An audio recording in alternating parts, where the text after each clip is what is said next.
Ito na ang munggo natin with pata. Siyempre, hindi mawawala ang isda.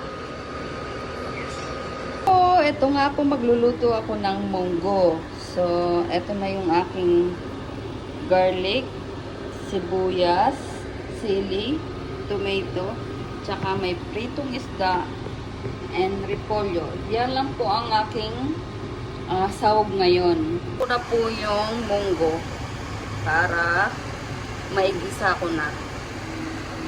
Ito ko din po yung pata para malambot siya.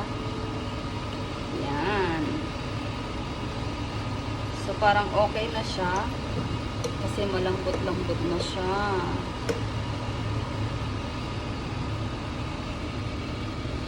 Po, piniprito ko na ang isda, syempre.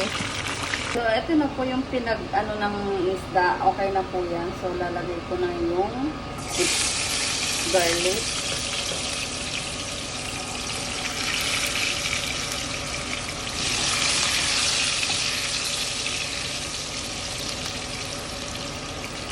Sibuyas.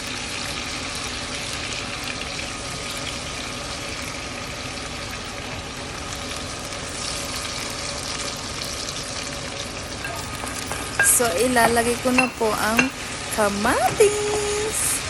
So, isasabay ko na rin ang pata.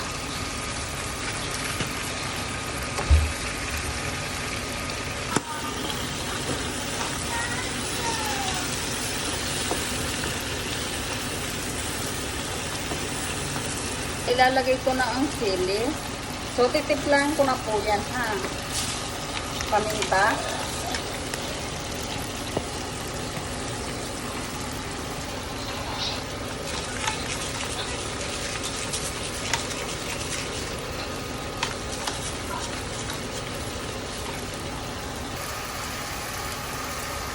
Ilalagay ko na yung asin.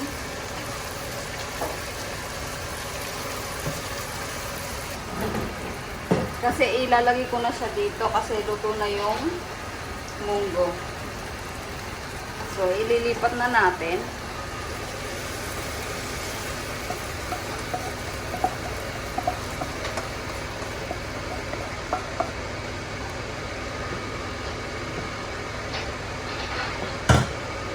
Okay na yung munggo natin dyan. Siyempre, pag may munggo, may isda.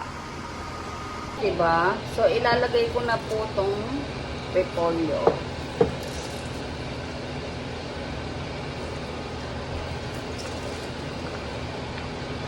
Kaya po marami po siya ng repolyo kasi favorite namin yan. So, okay lang po yan para masarap. Ito na ang munggo natin with pata. Siyempre, hindi mawawala ang isda. Yung munggo natin, siyempre. And ito yung isda. Kain na po tayo.